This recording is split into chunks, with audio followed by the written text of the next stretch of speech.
Okay. We'll call to order the meeting, the Planning Commission meeting for Monday, June 15th, 2026. It is 7:03 PM. Let's do a roll call. Commissioner Berzovich sent an email notifying us that he would be excused from this meeting. Chair Richardson, Here. Vice Chair Banchero, Present. Commissioner Schulman, Here. Commissioner Casagrande. Here. We have a quorum. All right, thank you. Item number 2, the acceptance of the agenda. Does anybody have any changes they'd like to make to the agenda this evening? Okay, we'll close item number 2. On to item number 3, the Pledge of Allegiance.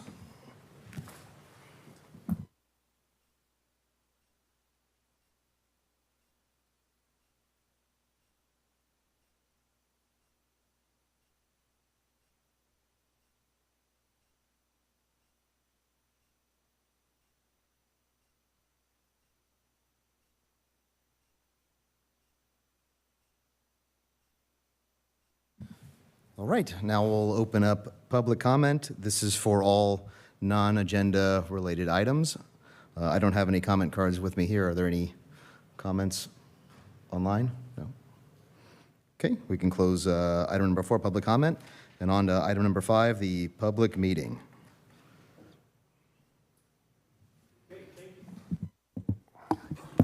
Good evening, Commissioners. Thank you for being here tonight. This is a continuance of a study session that was originally conducted on May 28th, I believe. At that meeting, we began to discuss kind of the role of the Planning Commission in the land use process in relation to legislation and the different stages that a project goes through. We were going to continue with that conversation. Since that time, I did supply a PowerPoint presentation that I wanted to basically go over. It's kind of a high overview, or we can, since the non-agendized item, we can continue with the previous conversation. I'm going to leave some of this up to the board to also direct, and that's partly because we don't have Commissioner Berzovich here, and so I'd like to know how you'd like to proceed this evening.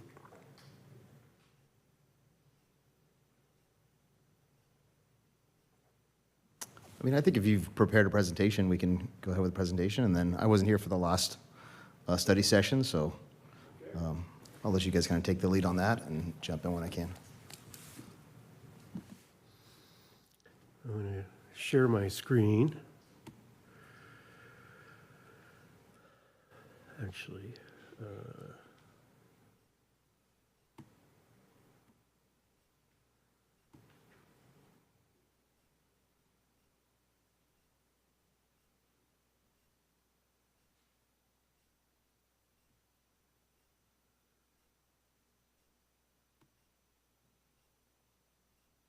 all right. So this is an overview of the planning and environmental land use legislation and practices for Planning Commission procedures. Let's see if I can think. So this involves, or the topics that we will cover are planning and zoning, law and policy, the California Environmental Quality Act, or CEQA, and the Planning Commission decision-making process, including the Brown Act. Now, the hierarchy of planning basically starts with the general plan, and then codes and ordinances, and then those result in permits. Those are going to be ministerial or discretionary. Discretionary being those that a decision body such as yourself would hear. Ministerial being those that we typically would tend to in the office. You know, those that we tend to in the office are always going to be CEQA exempt projects. They're going to be small projects, typically things that are maybe they don't even need a building permit, but they are in a setback or it needs site plan review. I'm not sure if everybody is aware, I'm actually probably are, that we contract with Contra Costa County for building services. And so they do all of our plans examination and building permit inspections. And we do the site plan reviews. So every building permit starts on a Contra Costa County building permit application with us, and then we do the site plan review, stamp it, and then we give it to them to submit through their portal. Now, these are always following objective standards from the codes and ordinances, and then working our way back up to the general plan. The general plan is an overview of basically how we want to see development occur in the city of Clayton over typically the next 10 to 15 years.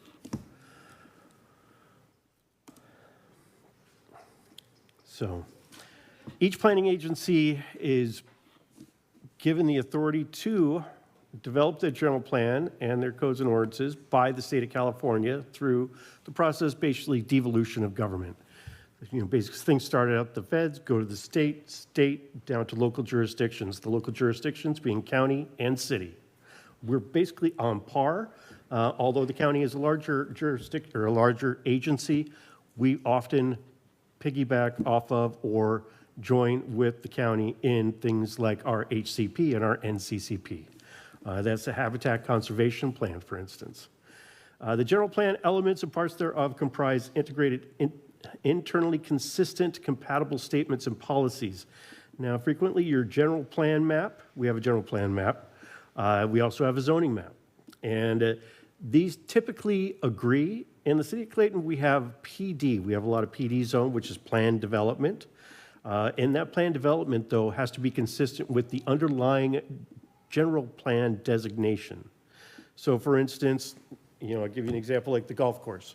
The golf course is zoned PD. However, the underlying general plan designation is private open space. So it has to be consistent with standards of a private open space. Now, the general plan includes specific areas, and they are land use, circulation, housing, conservation, open space, noise, safety, and environmental justice. That counts for about 2/3 of them. I have another, I have some examples I want to show you. I want to go to the city's webpage, but I got to get through the PowerPoint first because I can't toggle between the two of them when I'm sharing my screen. Okay. Now, California Government Code. This is an interactive, so if you've got questions, we don't have to wait for the interview. Thank you. And if I'm going too fast or you want me to repeat something, you know, please let me know. So the ordinances and codes, as I was mentioning earlier, these are the ministerial elements that regulate building, typically height and bulk. So these have to be, the zoning designation basically dictates how large or how much land you need to have for, say, a single-family lot or for a commercial use, and defines the building envelope with the front, rear, and side setbacks. As well as we can regulate signage and requirements for parking and affordability elements. As we were all aware, we went through the housing program recently, and that those have been basically memorialized in Title 17. We have standards for affordability. And the zoning regulations that I typically look at are going to be building, and then development and zoning. That's going to be chapters 15, 16, and 17, though other chapters may also come into play. Craig, Now- real quick, how does the, maybe you'll cover this, but how does an area of the city get rezoned? What is the process for that? So there's a couple different means of going about rezoning property. Rezones can be brought about by the city council, can bring up rezones. Just about anybody can bring up rezones, actually. I believe we should have a process for going through rezones where, say, someone from the public can, you know, request a rezone of property, but there's an application, there's a fee. Typically, when you have code amendments or you have workflow for the Department for Community Development. We can't just drop that to go, because say somebody just wants to rezone a piece of property, unless it's been prioritized by the city council and put, say, on a docket. But it can't unless they pay for it like an application, in which case, if they want to go through the application process to rezone property, then we have to adhere to the standards for processing applications. There are certain days we have to do it within, I think it's like 120 days. There are elements to that, like for instance, if we need additional time, or if we need additional information, then we can stop the clock. But typically, we have to adhere to those standards. We also have done rezoning as part of the last two housing elements. We just finished this housing element, and we did some rezoning. We do a little bit of rezoning. We rezoned, there was 10, I believe 10 properties involved in the rezone. Because the state said we want it done in the way. Never can remember the button. So we as a commission have done it, and then the prior housing element, we identified areas. What we really were doing was identifying where homes could go. The state's saying you have arena number 12 billion, whatever it is. It's not. But we say, okay, we're going to build them. Then the next housing element, they go, no, you told us that last time. Where are you going to put them? So the one before this one, we told them, they're going to go right around here.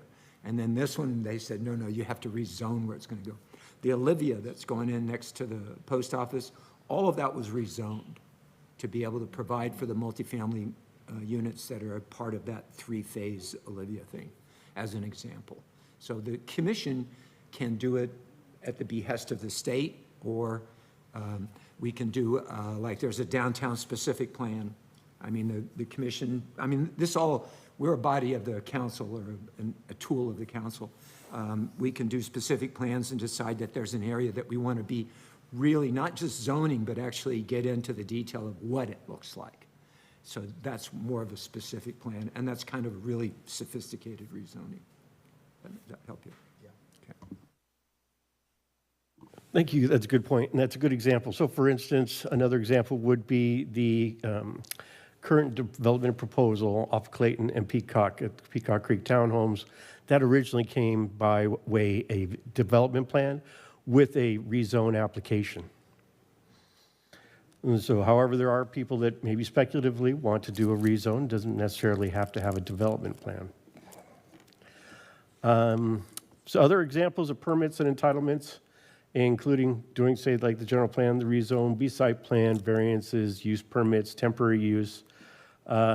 Temporary uses maybe not so much.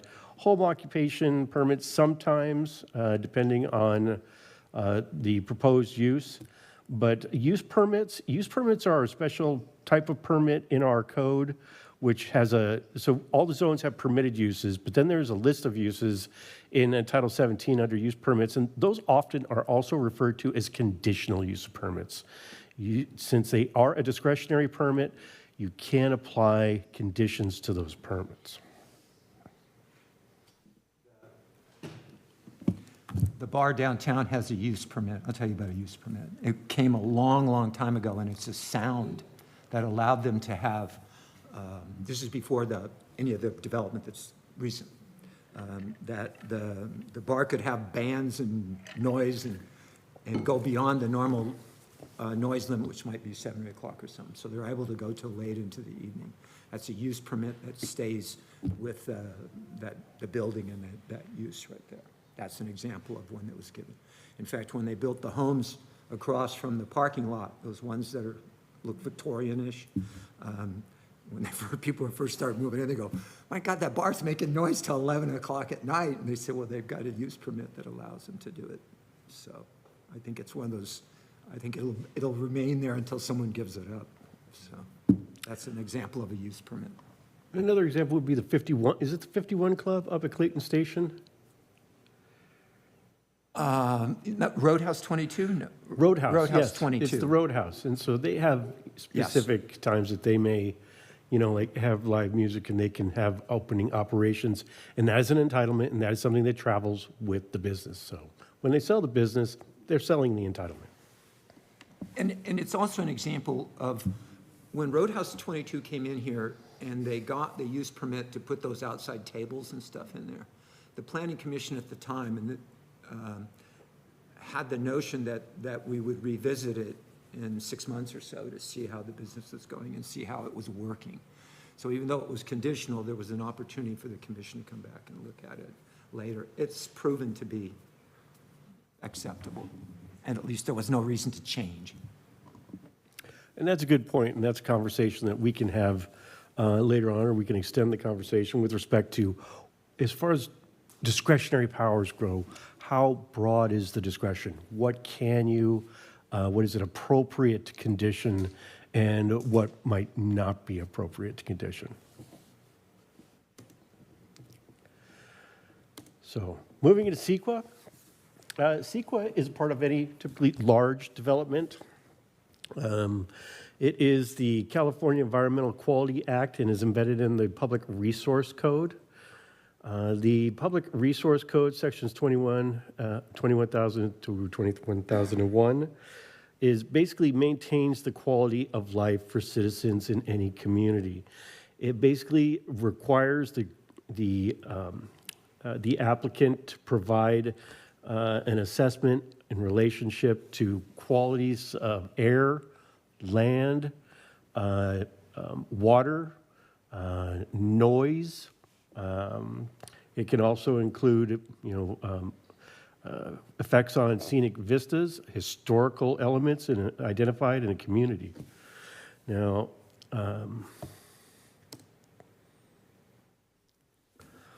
and it applies to basically most things that a public agency, undertakes. Let me give you an example. Would be if we were to update the general plan for the city.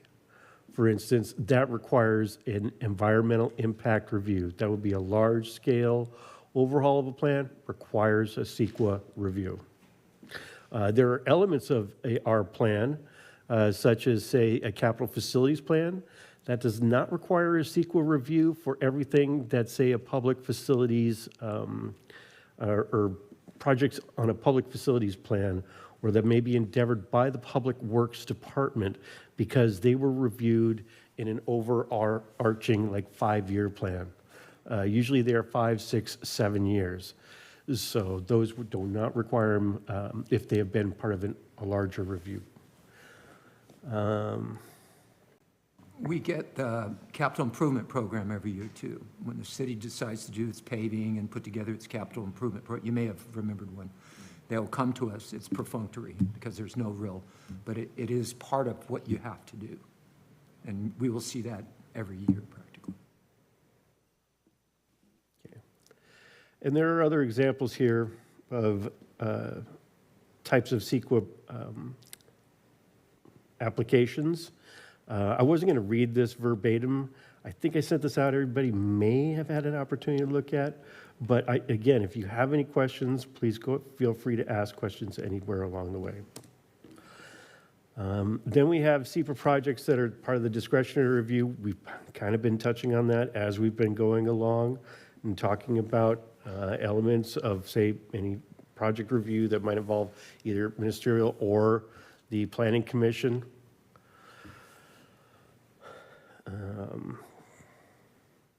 And again, I get ahead of myself a little bit. As you can see, this does talk about exemptions in relationship to certain activities that are foreseeable or have gone through a larger review or part of an emergency or an existing public service facilities plan. And then these are classic exemptions as part of, say, a building permit. These would be things like, as I was mentioning earlier, these we made modifications to existing facilities if you're not adding square footage, say, to a lot, or maybe it's under a certain square footage that doesn't require a building permit. Interior changes don't require CEQA review. New landscaping, unless it's over a certain amount of area, and then, or within a protected area, say, for instance, a landslide hazard area, or maybe within, say, like 100 feet of a creek. Also, infill projects occurring on sites of no more than 5 acres. Now, there has been some recent legislation in relation to infill projects that have exemptions for, from CEQA. For instance, maybe you've heard of SB 9. I'm not sure if everyone's familiar with that, and AB 130, if everyone's familiar with that. Okay. Now, as far as CEQA determinations go, you've got a CEQA determination that's either negative, mitigated, or it requires an EIR, depending on the extent of the impacts that are immediate and foreseen and those that may occur and require further study. Now, when we say mitigated, we're saying that the impacts have been looked at and it's been determined that with these mitigations, sometimes they are common and customary mitigations, then it can receive a negative determination because the overall impacts are going to be negligible to the system. And that could be a traffic system or pedestrian system, environmental impacts to our overall, or to a water system, and then also capital facilities, say like a sewer system. Here are some elements that are looked at as part of an environmental checklist. As you can see, everything from aesthetics and mineral resources to, as I mentioned, utilities, recreation, biological resources, cultural resources. Cultural resources are also interesting. Those are going to be part of, it could be historic elements of your community, but it could also be Native American elements. These would be impacts, for instance, that require AB 52. An example of that would be, we have an application that we're reviewing right now.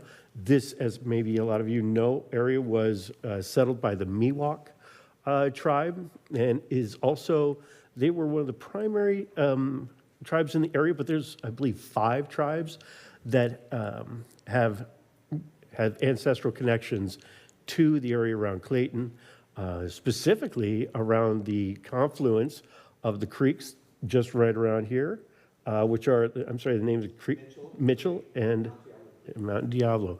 And then also Mount Diablo is part of the origin story as well. So tribes are particularly interested in any views of Mount Diablo. Say if there was areas that are proposed for development, if you can see Mount Diablo, that may be someplace where tribes would normally congregate, or they would lay their ancestors to rest there. And these areas need to be carefully evaluated. AB 52 requires that we notify tribes ahead of time before any ground disturbing activity so that they can do, say, a survey and provide a recommendation, and that those recommendations be incorporated as part of any potential mitigations. And that standard mitigation, for instance, of any CEQA determination would be an inadvertent discovery. And so that kind of goes into maybe the depth of what a mitigation might involve as part of a CEQA determination. This Clayton Road comes around behind City Hall. It used to be a gravel road. The way you got into town was you came Pine Hollow. Pine Hollow went across the school and came down the front of the school. That's how you came in.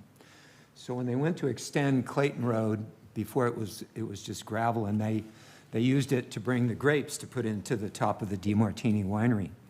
So when they decided to extend it through here, they were going to build, things happen. They found Native American artifacts right under where the road is. So the tunnel that you go through right here, there wasn't a tunnel there before. It just went right straight through. So they raised the road up and put it over the top, because that's one of the choices you can have, is to not disturb the artifacts.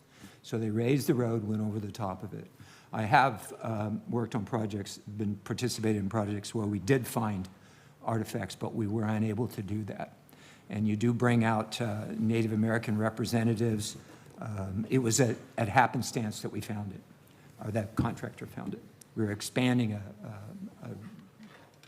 wetlands area behind a dam to protect flood control in Walnut Creek. And they came out and they performed these amazing ceremonies and stuff, and they took the remains and took it away, and respectfully, and then reburied it, I guess, some other place like that. But that typically happens.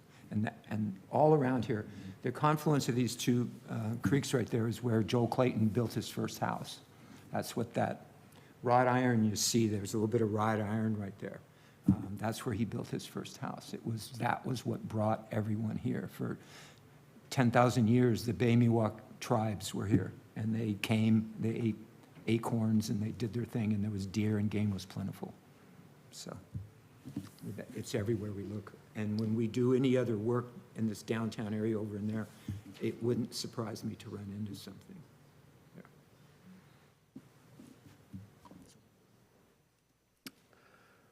Okay, we're moving now to Planning Commission decision-making, policies, processes, and procedures. And the first thing we come to is the Brown Act. Now, the Brown Act is basically the act that ensures fair and meaningful discussions amongst the decision makers while providing rules that protect that decision makers and the objectivity of decision making. And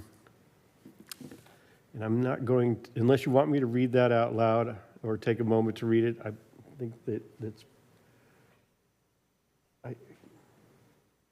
and I'm not sure if folks have, if the commission has read or gets that material when you sign up for the Planning Commission. I haven't brought anybody on board yet, so I'm not completely familiar with the onboarding process, but that could also be part of the discussions that we have as part of our study session.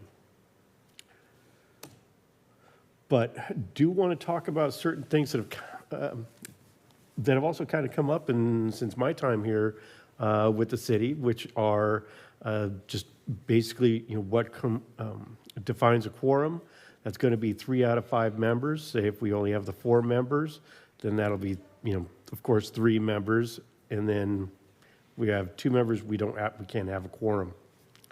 But also, we want to avoid serial meetings, and serial meetings are going to be things like when 2 commissioners discuss an upcoming proposal that will be presented to the full body, but then maybe one of them has a conversation with another member of the Planning Commission. Then that would be considered a serial meeting. Another example would be if the 2 planning commissions were to be discussing or to have meetings individually with, say, a member of the community or other interested party, and that interested party were to say, let their, thoughts be known of how they would like you to go one way or the other, and then say the Planning Commission shared that with maybe another member of the Planning Commission.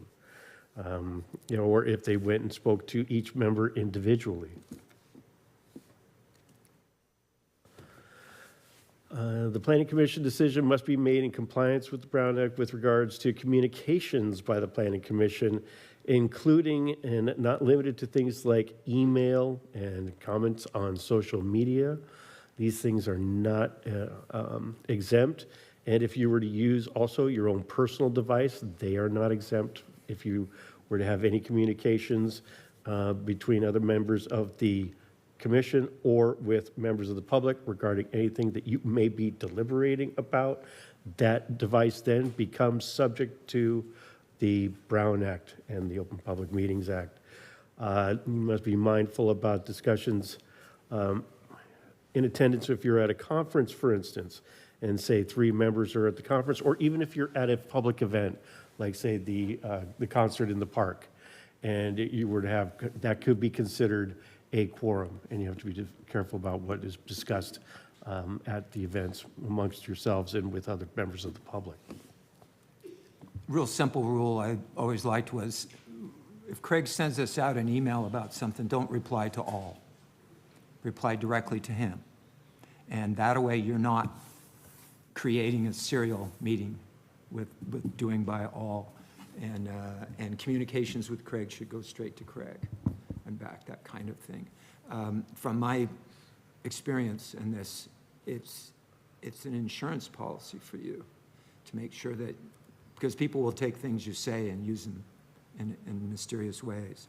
But I had a potential development, the owner of the land, come to me and ask me, I was the chair, asked me to meet with his developer and his architect on designing it and take a look at what they're doing and see if I saw any problems in it. So what do you think I did? Told him, no, I can't. And if I were to do anything like, first I stopped the conversation, said I can't. But I also let him know that It's a conflict of, I just can't do that. And that if I were to have that conversation, I would need to recuse myself from the meeting. You can't participate in what goes on if you've had those kinds of things. And I find that even though people come up to me a lot over the 12 years I've been on the commission, and they want to talk about stuff, I don't tell them what I think. I don't tell them how I feel. Don't tell them anything like that. I tell them that we need to do it right here with everybody watching. And then when we bring that back, when we have these meetings and we listen to the presentation, when we're doing the develop, like the one we just did, we listen to the presentation, we listen to the public comment, we do all that, close the public hearing, bring it back to like we did, that's when we can talk about what we think, how we feel about something. I don't like it. I like it. Maybe yes, maybe no. That's the appropriate time to do that, and we do it in front of people.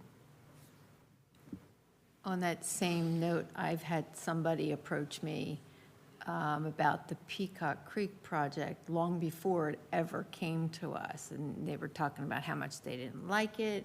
And I said, I don't know anything. And if you have a problem, you need to come to the meeting. You need to express it at the Planning Commission. I said, I don't know anything about it. I said, it's just a project as far as I know. That's it. And I should also mention that should go for ministerial items as well. So let's say if someone from the public were to talk to you about, like, their neighbors building a shed in the backyard, or I'm trying to think of some other examples, like maybe someone wants to erect a sign, anything that we review and we issue ministerially in our department is also subject to appeal. And the first stop on that appeal process is the Planning Commission. And so you want to also be careful that you're not discussing something that may come before you later on. I have a question. Would that go for retaining walls too? If they were putting up retaining walls and removing a bunch of dirt? Are we still talking about a specific project, or are we speaking No, I'm hypothetically? just- Hypothetically? Yeah, I'm just asking. It could, but I mean, the remedy is to, be open about the conversation that you had and say, I didn't realize that this was coming before us at this time. I have had a conversation of this particular property with a member of the public. However, I do not feel that makes me impartial or makes me incapable of performing my duty.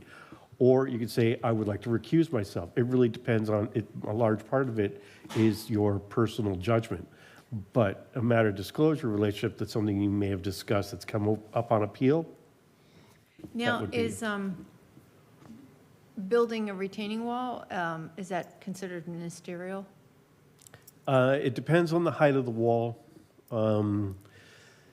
It may require, depending on the circumstances, if it is a high wall and it requires a variance from the height, we have certain height limitations for fences and walls, or if it is retaining and it requires an engineer, as a surcharge behind it, which is the earth that it's holding back, and it requires engineering, and if it requires a conditional use permit.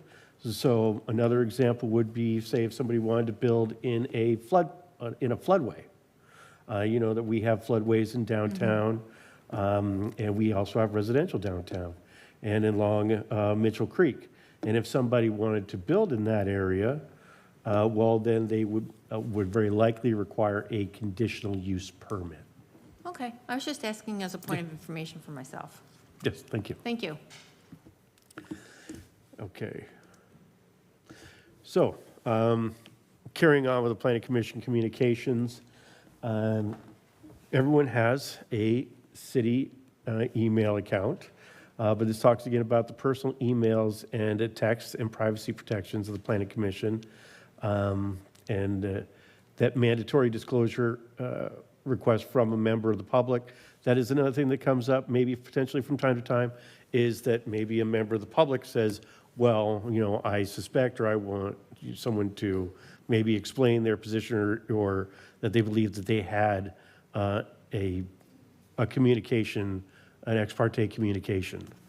So that's why there is a mandatory disclosure if you did have one, and that would be a good opportunity to say, yes, there was, and I recuse myself, or I feel that I am not, or I can remain impartial in making my decision.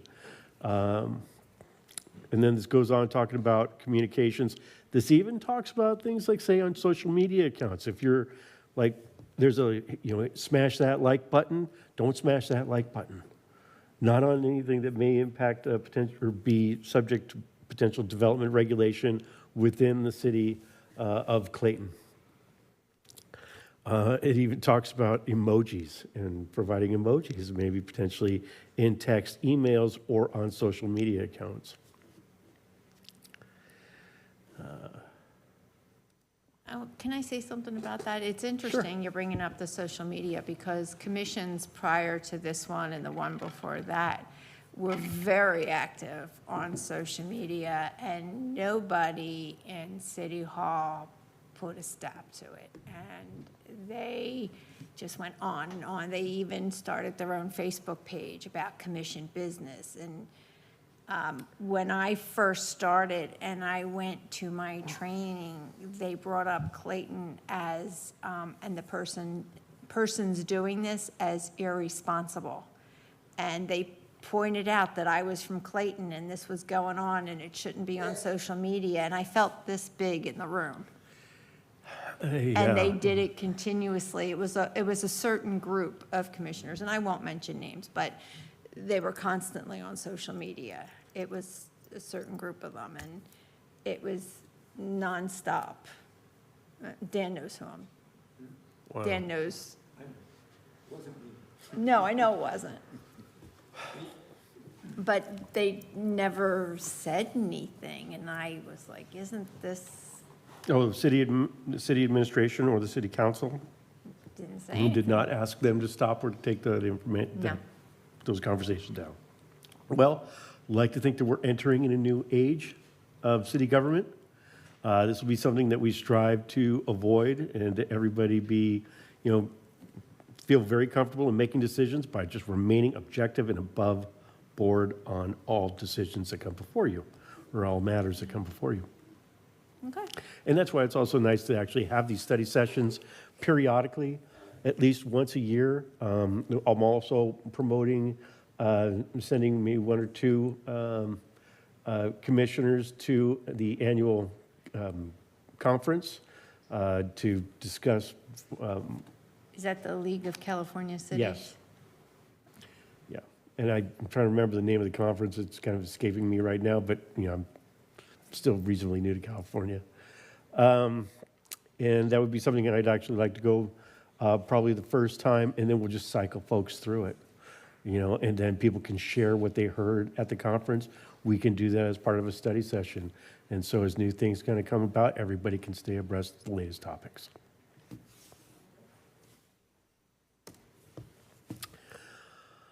Okay, commission decisions based on common understandings, knowledge of the code and of the project itself. And this talks about ex parte communication, which is basically what you were just describing. Basically, communications amongst members outside of this room, outside of this specific forum. Yeah, we just won't do that. And then, of course, as part of disclosure, if there is prior knowledge of a project, just disclosing it right up front. Just, before the presentation is made, and if it's on the agenda, that's just, before the deliberations. And I don't think I need to remind anybody here that to remain engaged during a meeting, we don't have communications on electronic devices.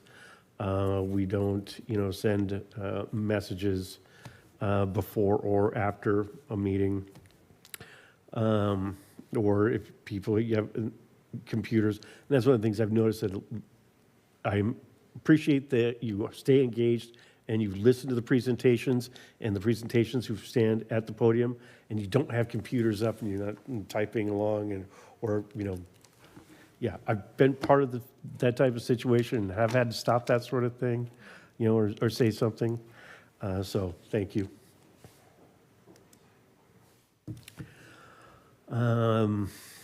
we actually already touched on this. You already asked questions in relationship to planning commissioners speaking to other bodies. Let's see.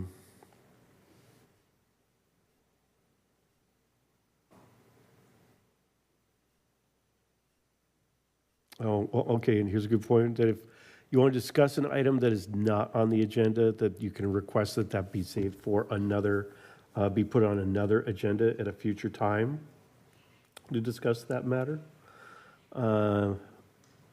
Especially when you do the public comment at the beginning that's not related to anything, you can't do anything with what they tell you. You can ask for staff to do something about it. Normally, I just say thank you. But if there's something that needs, but because it's not agendized and on here, you can't take action on anything that isn't on here. And thank you for bringing that up. And as far as like agenda items, let's say, for instance, at the beginning of every meeting, we have an open communication. And that's for an opportunity for someone to speak or bring something up to the commission.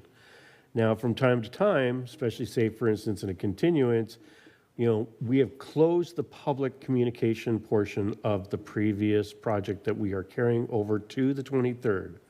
Now, I only bring this up as part of an example of what we're discussing here, is that as part of that open communication, then someone may want to speak to that, but you don't consider that as part of your deliberations. Somebody may be thinking that's their opportunity to inject themselves into the decision-making process, but it's not, but they do have a right to speak.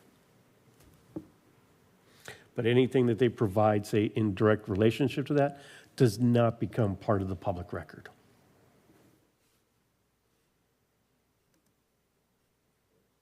Now, as far as agendized items go, the following outline and summary, I'm just going to blow right through this, we'll go through it quickly, I should say. The chair introduces an item, the commissioners note any conflicts or interference, or state their conflict, or recuse themselves if necessary, much as,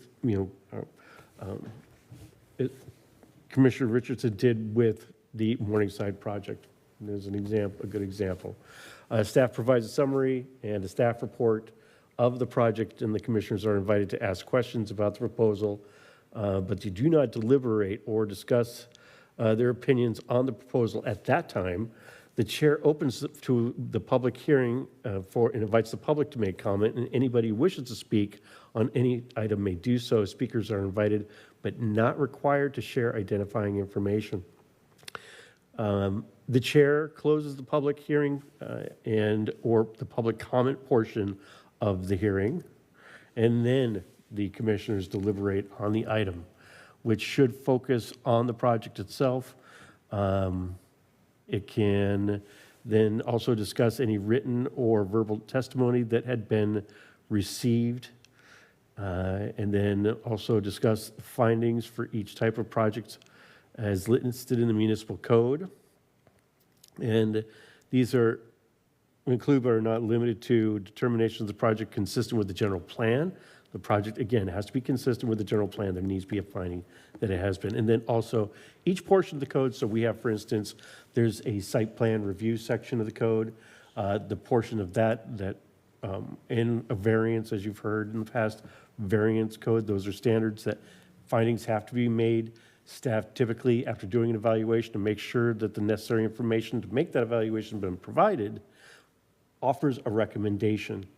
But ultimately, it is the decision-making body to either affirm or to provide additional or different recommendations for conditions that then the group can vote on. Also, decisions must be based on the required findings in the record presented to the commission and not be based solely on whether they like or dislike a project. Then the chair invites a motion to vote, and after all the commissioners have been given an opportunity to speak, and then may vote on the subject, or as in the last one, continue. That vote will then carry over until these outstanding questions have been addressed. Now, that's the more broad overview, and I'm available for any questions. I guess I would stop sharing this screen. Let's see. And then bear with me for a moment, please.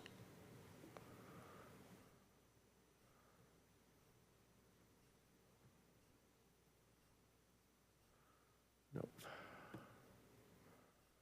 Nope.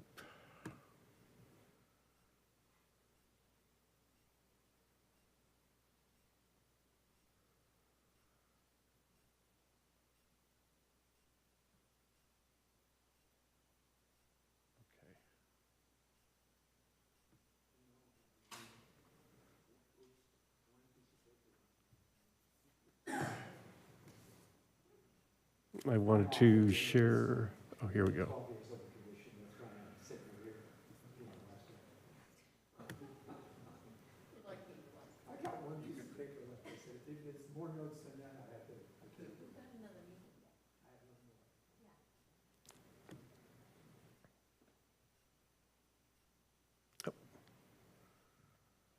Rabbits.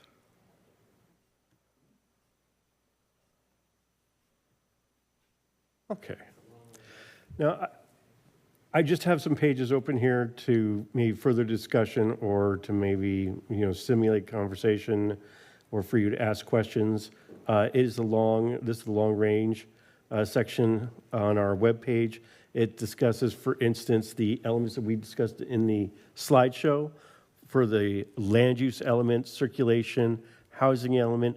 One of the things that was not on there was community design element, and the community design element, how that can apply to, say, even the residential reviews that you may have, but then larger projects, commercial projects, and projects that are within the Marsh Creek specific area, and then also the town center. Those are both very important elements. Open space, and then there was the safety and the noise, community facilities, and then also environmental, and then goes into the growth management. Now, I could open a few of these, and we could look at last time they'd been updated. A lot of these have not been updated. Parts have been updated. For instance, land use was updated in 2023, and I believe, or no, in 2016, and then the housing element was updated in 2023. But some of these sections have not been updated for a very long time. Community design, for instance. If you look at the community design, this has not been updated since February of 2008.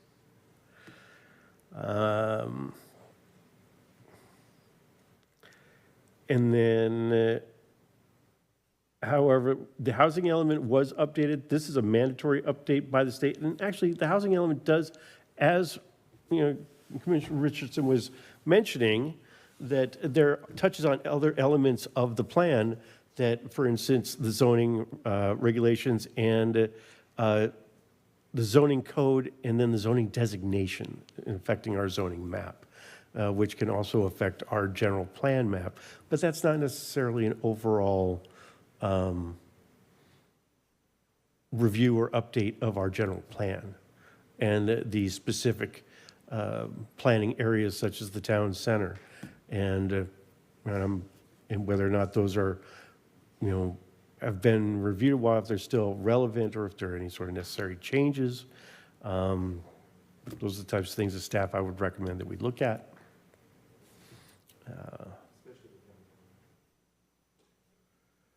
With all these plans, I noticed that some cities have plans for economic development. How come we never did one for economic development?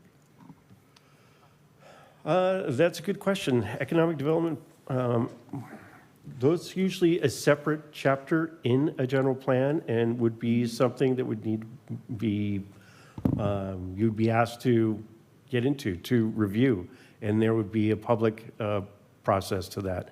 And so there would be a series of meetings. The public would be invited to come and discuss those, bring forth ideas.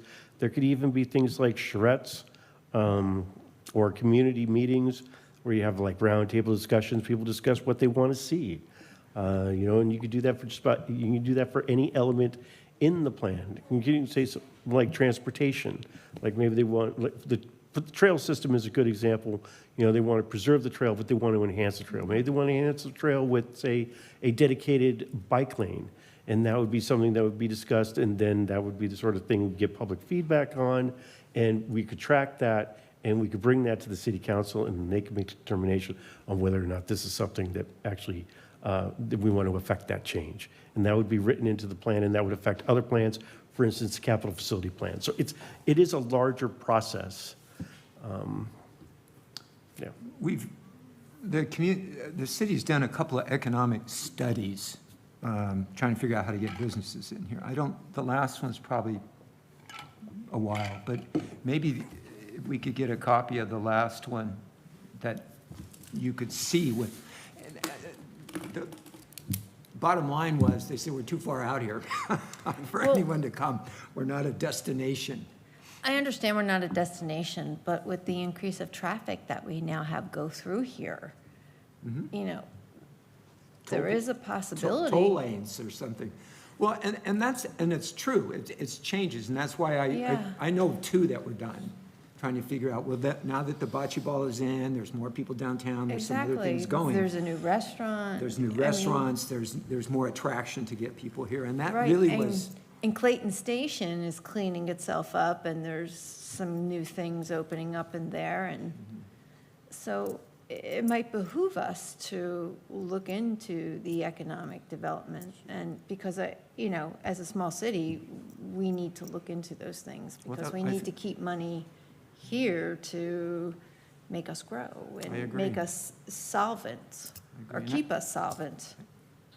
agreed. And I think if we do still have copies of the last one, it might be a good starting off point for you. Exactly. To see what they talked about last time. Yeah, But exactly. it had more to do with getting people here, what the draw was, and that we rely on our residents to provide the economic engine, if you will. I mean, and if you look at Clayton, Clayton does a lot. I mean, the concerts in the Grove, the car shows, the Hispanic. We do a lot of things, you know, and there's the Oktoberfest, there's, you know, art and wine. I mean, it brings people in. All these things combined bring people here. So if they're looking around and go, hey, we got this, you know, I need to come back and go here, there, or whatever, so. And part of the downtown specific plan talks about live-work environment in the downtown, Yeah. where you have a business on the bottom floor and you live on the second floor, or something along those lines. Right. And I mentioned before that it included paseos, diagonal across the big blocks, to create additional frontage for retail and things like that. And yeah, I think if you had something that, I think the Planning Commission, this is just right in your wheelhouse, beginning discussions and talking about these kinds of things and where can we go. And then providing the basis to lobby for funding, because most of these things take Exactly. money. And, Exactly. and the council has lots of demands on them. And so to bring something like this and see if there isn't some way we can do that. I have an old adage, I always say, what you focus on determines what you miss. Right now, they're focused on a lot of different things, and I think there are opportunities, personally, are opportunities out there that the Planning Commission could get out and explore and see if there's a way to build some excitement, get I some agree. energy going. I agree. I agree.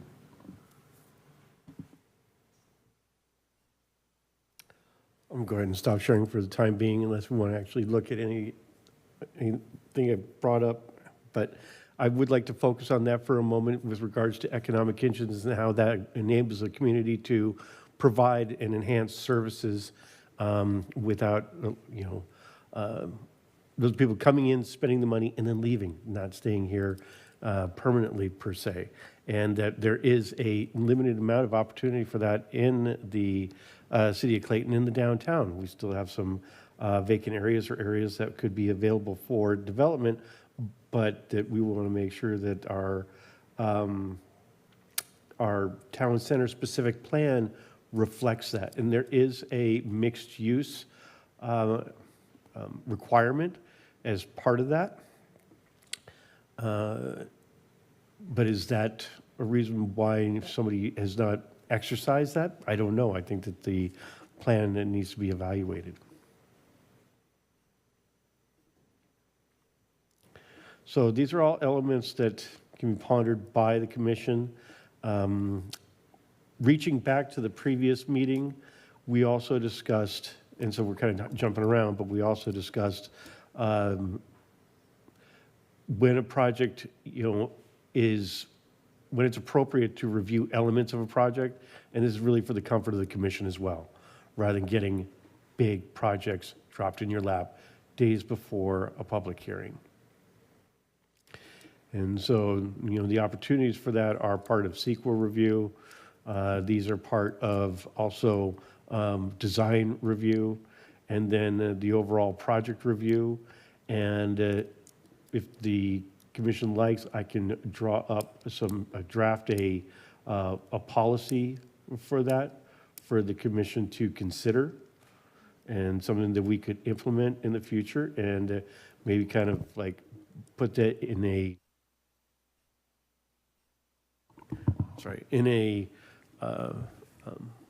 flow chart. And that would be something that then we can rely on moving forward, and something that can be shared with the public so that and potential developers, so that they know what to expect. I want to make sure that we're still producing something from these meetings while we have these open conversations, and that the commission provides staff with direction so that I can, again, work for you. That's a great idea. Yeah, I was just going to say that I think having a flow chart with that on there is a great idea, because it gives you an exact blueprint of what we should be doing. And there's a lot of things to pay attention to when these projects come on. There's some other things. Exactly. I wish I could comment more about our last meeting, but we're still in our last meeting. Right. But how they come to us and how they're presented to us is important, to get it in a way that you're comfortable. And the other thing is that you want to make sure that we don't have this sense of the clock is ticking, we need to hurry, hurry, hurry, hurry. Yeah. You don't have to hurry. You need to be diligent, you need to be thoughtful, but you don't have to hurry. And if things aren't right and don't feel right, then is that fair to be able to, Craig? But you don't have to jump over. And I think these last few times, things have come to us with an expectation that we're going to hurry up. Let's get it done, let's move on, come on, let's get out of here. No, let's do it right. No, we need to go through it Be thoroughly. thoughtful, Yeah. right?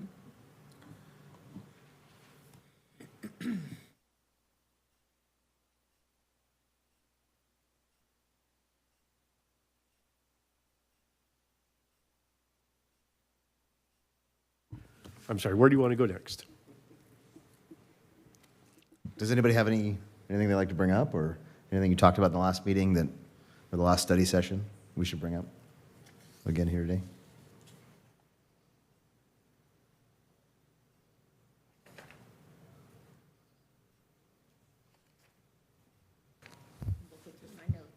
I have a quick question about kind of the way things, plans come through and we review. Dan has mentioned a couple times in meetings, if someone comes with a plan, the decision doesn't go their way. Dan has mentioned, like, you have the opportunity to appeal. How does that appeal process work? And where do they go to appeal our decision, or how does that The next work? stop on the appeal process would be the city council. And they have I think it's 21 days to appeal to the city council. And they have to have grounds also to appeal. So, for instance, if it was somebody who just, decided that they want to appeal, but they never showed up to a meeting, they were never made an interested party of the record, then they wouldn't have standing. It still goes to the council, but it could be summarily struck down.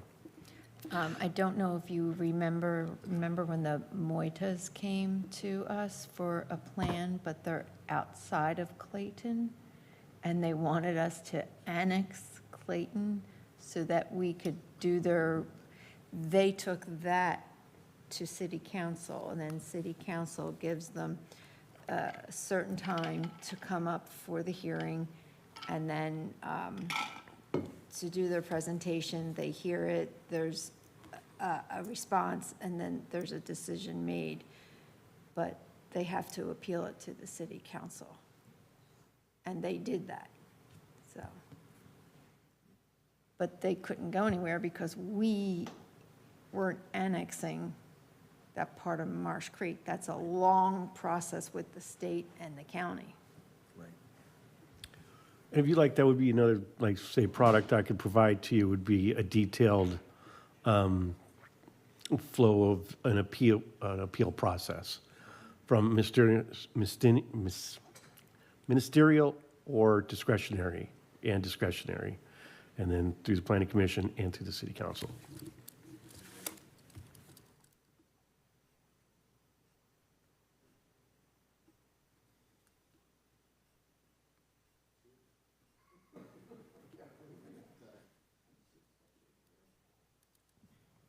Does anybody else have any questions or anything else to bring up? I have a kind of a question. I think we already covered it last study session. We had the flow chart of how a project comes before us and our role in like influencing it. But I think it's pretty common, like we'll come to the meeting, we'll have the plans, we'll get it obviously a couple of days before, but what I'm getting at is we'll have like the blueprint already completed. You know, they already start their studies, and I'm curious, like, at what point in the process, like when they're applying for a new project, do they go ahead and just basically plan out the whole thing before it's even approved, and we could just say no and like invalidate all that work? You know, like they already have the buildings planned up and the roads and the sewage lines and all that. At what point in the process do they? Of the design? Just the whole thing, yeah. They have, like, last meeting, they had all the papers and everything, all the pictures, and we didn't even approve it yet, you know. And they So spent for all that instance, work how on it. much do they invest in the, No, just like what step, like, do they just, before they even come to you and apply, or the city rather, they just find a plot of land that they want to put something? They talk to the landowner first, or, you know, like, the project over by Lydia Lane Park, you know, did they work that out with like the landowner before they even came to the city, or how did that start, do you think?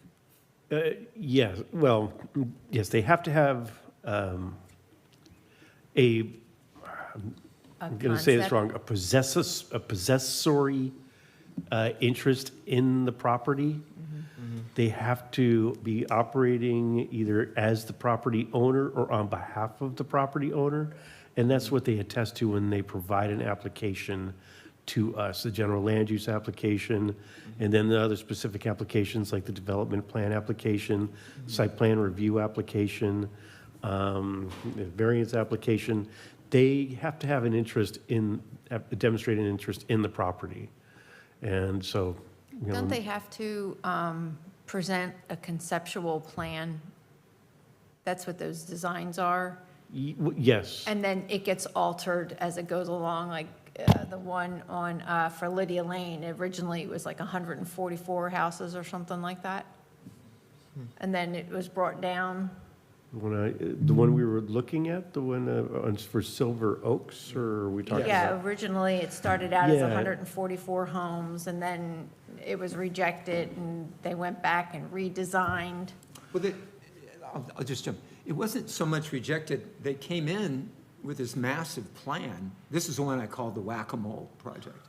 So they came in and they brought it to staff, and they kind of look around it, and they saw which way the wind was blowing. So they took it back. They said, we're going to figure something else out. So they had the interest in the property. They had the ability. Let me shift to a different one. Enye Restaurant. That building was Flora Square, and it was office buildings. There was a subway on the first floor and stuff.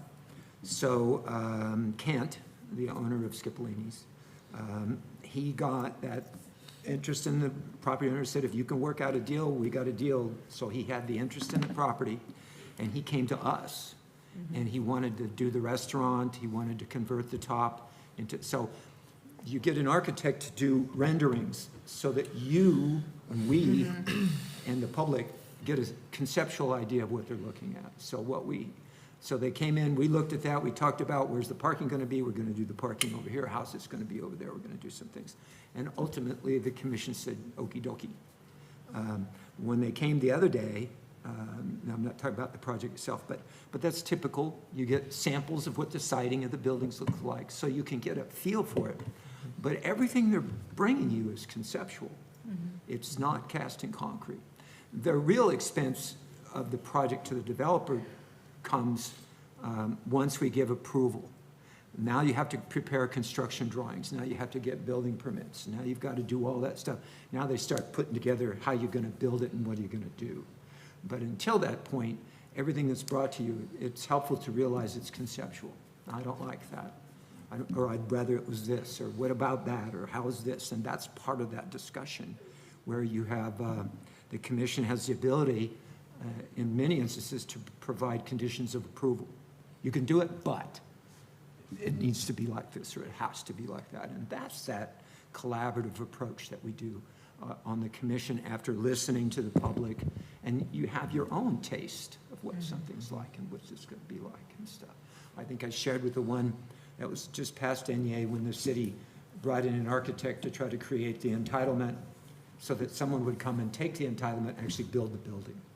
And the architect on the back side of it, it really didn't look good. I think I said it looked like the south end of a northbound mule. But the architect was pretty adamant about I didn't want to do anything to change that side of the building. And the commission said, no, you have to. It doesn't look right. Even though the city was paying for it, it doesn't look right. So that's part of this process. That's part of what it is being comfortable. And if you're not comfortable, then speak up. And my goal has always been to create a team that it was safe for us to talk. When we bring it back to here, I want us to be able to say whatever we want to say. Yes, no. And my term is always yes, no, maybe so. Yes, no, maybe so a lot of times. Maybe if it's this, maybe if it's that. And we have to be comfortable to open up and talk about it amongst ourselves so that, and work as a team so that we come to a decision. You feel safe. You want to feel safe when you're here. Exactly. We have to feel that all of our opinions matter. And we've had no votes. Yeah, And I respect absolutely. every single one. It's not, it's just, it's part of the deal. Yeah. It's part of the deal. Absolutely. Does that help answer the question? Yeah, it does. And I just would add that, as that project moves forward, say if they have an interest in the property, that when we bring you the staff report for your consideration, we've already looked at, say, the specific zoning, so for instance, I mentioned earlier about a PD zone, but the underlying zoning is consistent with the with the general plan as a range for that zoning area. And that outlines, say, minimum lot sizes, and that they need to figure out while providing the minimum number of residential units for a parcel that size, and that they don't go over the maximum number of units that are allowed for a parcel that size, but then they also have to take into consideration the environmental consideration, the open space requirement, the transportation requirement, whether maybe it's a neighborhood collector, a private drive, a neighborhood collector, or an arterial. And all of that takes up space, and that when they provide their plan, that they've looked at potentially a range of different options. Now, that was before my time when that first came by. I mean, 100 units sounds pretty high. That sounds pretty steep for that parcel, but I think it did come back like 2 or 3 times over a period of like 10 years or something like that. And that one of those, they whittled it down to like 57 until they finally brought it down to like 32, which is a little bit more in keeping with, the character also of the neighborhood, which is part of your consideration. But we always have to provide at least the minimum number of houses for the zone, while also being mindful not to go over the maximum number of houses that are allowed in that district. Although there are provisions that allow for density bonuses under certain circumstances. And everything that he's talking about right now is what staff does to prep this for you. So when it comes to you, I like to say it's pure, it's clean. Any zoning things, any of the other things, or if there's a request to do something. Remember that family came, they built an awning in the backyard without benefit of a permit, and it didn't comply. And they came in, asked if we would approve it, and I think it required a variance. I think it required us to do a variance. And as I recall in the meeting, I mean, it was compelling. You know, a couple spent money, it looks fine and stuff, you want to do that. But you start doing one thing, next thing you know, you're doing everything. And, but I thought we all did a pretty good job of talking through it with them and everything. And ultimately, we said no. And sometimes that is the answer. And they had every right to then appeal to the city council. Although I think we gave them some options of what they could do to try to make it work, short of a variance. So it happens.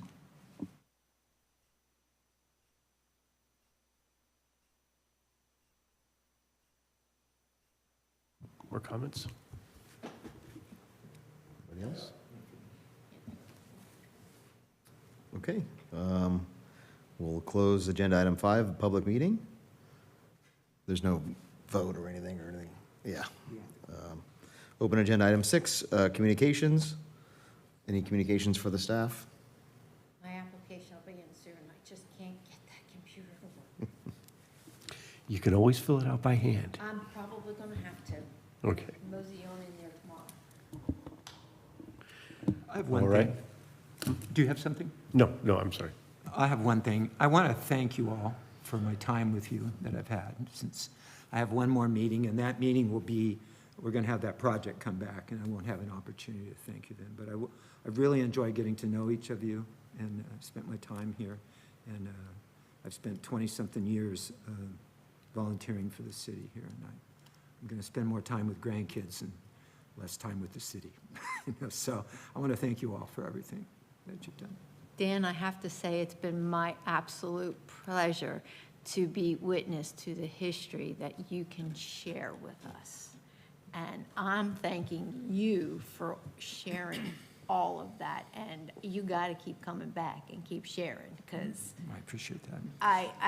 there's no place else that's going to give you such a depth of history. I wanted to move to this town, and I couldn't afford it.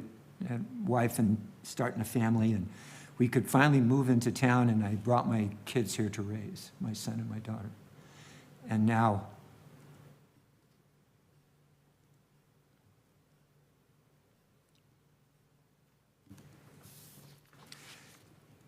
my daughter teaches second grade at the elementary school, and my son works for the city taking care of the parks. We are part of this community, and this community has made my family a better family and made me a better man. And Clayton has been absolutely the lucky community to have you and your family. Thank you. Appreciate that. But I want to thank all of you, because after the next meeting, I'm going to go to Enya and have a drink. Sounds good. Maybe we should all go with Maybe we you. should all go. So anyway, but no, it's a lot, and I think I shared with you my birthday 2 weeks ago. I turned 75, and so I figure at some point in time you have to slow down. But I think it's time. I feel comfortable. I think I may have shared with you. You term out after 8 years, and I did. I spent 8 years on the Planning Commission. I termed out, and I was still volunteering and still doing things. And I got sick for a while. I was sick for a few years. And when I was recovering, I was honored that the council called me to come back, because it was at a time of transition for the Planning Commission. We need to start off. And so these last 4 years, my charge was to work on building the team, to bring the Planning Commission back to the relevance that it used to hold. It kind of fell aside. Different personalities. I think you're talking about some of the things that we had Planning Commission meetings where people were getting angry and semi-violent at each other and stuff. So I feel real good that we've got a good team working here and stuff. And so I think it's a good time to step down. I think we've all been very lucky to benefit from your knowledge. I appreciate that. I'm just an old man with stories. I love it. Yeah, Dan, thank you so much. Really appreciate your leadership on the commission and just as a community leader in Clayton. Thank you for your service and all the history that you know and have shared with us. And I hope to. So I don't want to cut you off. You're not. The one thing I'm going to keep doing so far, I don't know how many years, my parents were farmers, and they raised us to be engaged in the environment, engaged in the community, engaged in what's going on. And so with all of this, I got involved with the Historical Society a long time ago. I did docent for a while. Not many people came around, so I do 4 hours a week as docent. I don't know if you've gone in there. They have books everywhere. I read them all. I read every single one of them. And like I tell people, I have a photographic memory, but I just can't get film for the camera. And that's but as part of that, I started with another older gentleman. I started doing the tours of third graders. And for 20 years or so, I've been taking every third grade class from Clayton on a historical walk around downtown, telling them about the history, and we had got some great old pictures, and it's the whole idea of trying to pass that on to the next generation. So as I step down from these things, I'm not giving up the third grade, because next year my grandson will come, and I'll be able to walk him around too. So Man, well, it's great fun. I think I was one of the third graders that you probably gave a Pro- tour to. Now, I had a guy who was 90 years old say, I was in one of the third grade. No. but I start to date myself after a while. But that's the one thing I'm not going to give up for a while. That's good. I'm going to keep that going. Yeah, keep sharing the history. You're a true Claytonian, and thank you. Yes, thank you. Thank you, Brett. Thank you. Yeah, thanks, Dan. From the stories, I think Brett and I are on the commission in large part because of the stories we heard about the planning commission before we got here, and from the stories that I used to hear about what went on in here compared to now is a huge testament to you and your leadership. And yeah, the city and I can't thank you enough for your service. Thank you.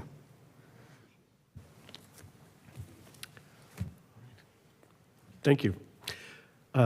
I would just mention, moving forward from this evening, we can continue this to a date certain, or we can close this and the chair of the planning commission can call for a special meeting that could be under the same auspice of a study session, but that does need to be a formal process. This can't just be continuously just open-ended.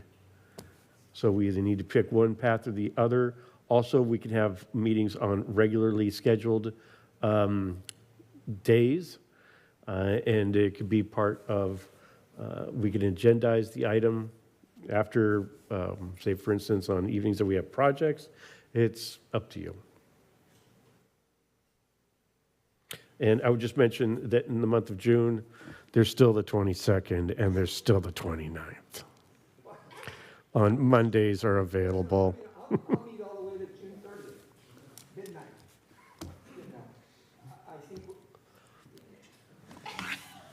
I can never remember the button. I think the information Craig sent out to us this time is really good. And what he's talking about is this flow chart policy that says how things. And I would encourage you to seriously consider continuing these sort of study sessions as you can work through it. It's going to be a tool for you. It's going to help you. And candidly, I think we always learn something when we do things like that, and we put that together. So I'm fine asking for a special meeting this month while I still can. If you guys are interested, if you have a date you want to do next Monday. We have a meeting the next day. We can't do it on the 23rd when we have all that. But if you want to do another one or this, anything like that, or I leave it up to you. That this following Monday's fine, but I also, when you were asking, I also forgot about the toolbox. The 22nd is fine, but I also forgot to ask about including the toolbox, what we could include in our toolbox. I Like the forgot story about that one. polls, story Yeah, polls and things like that. Like story polls and. Right, thank you for bringing that up. That is part of the process and breaking that up between, you know, into like 3 parts, for instance, and then what can be evaluated, what you can use for your evaluations, yeah.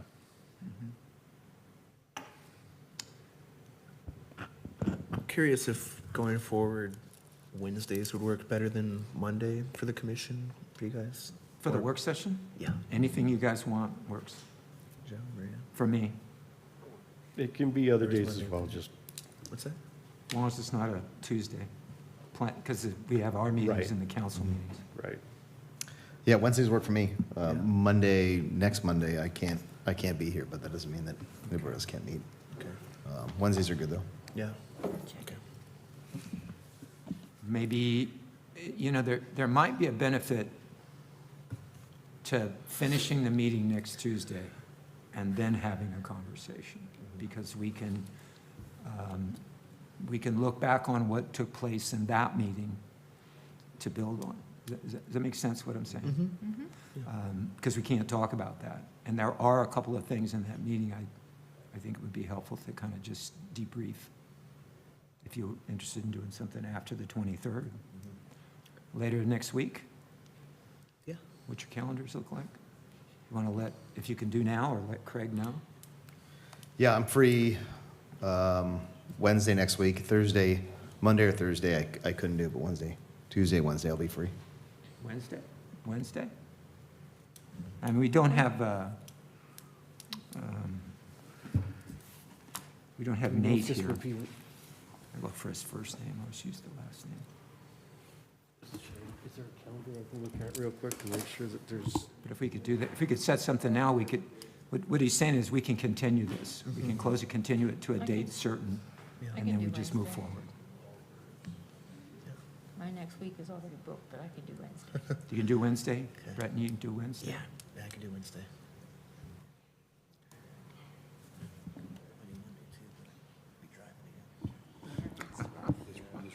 You guys are doing really well. We're back just there. looking at availability for the room, and then also discussing other events that are going on in Clayton.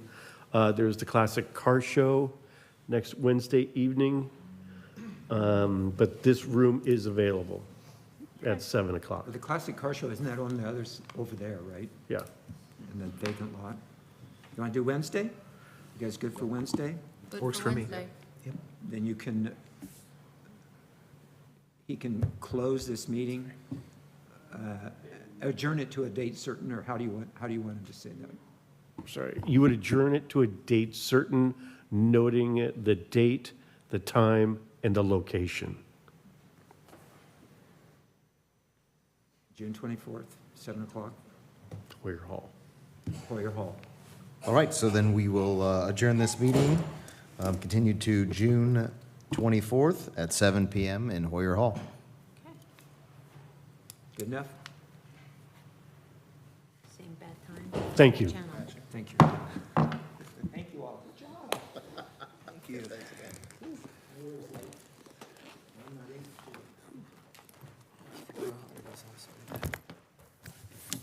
Nate gets a whooping. Nate gets a whooping. My gosh, up in Reading, it was 102 today. I arrived in Clayton, it was like 78. I'm like, oh, this is Yeah, it was nice a here lot today. nicer. Heck, you know? Oh, you know what they were doing? They were cutting all the weeds behind my house today, and oh my God, they kicked up all the dirt everywhere.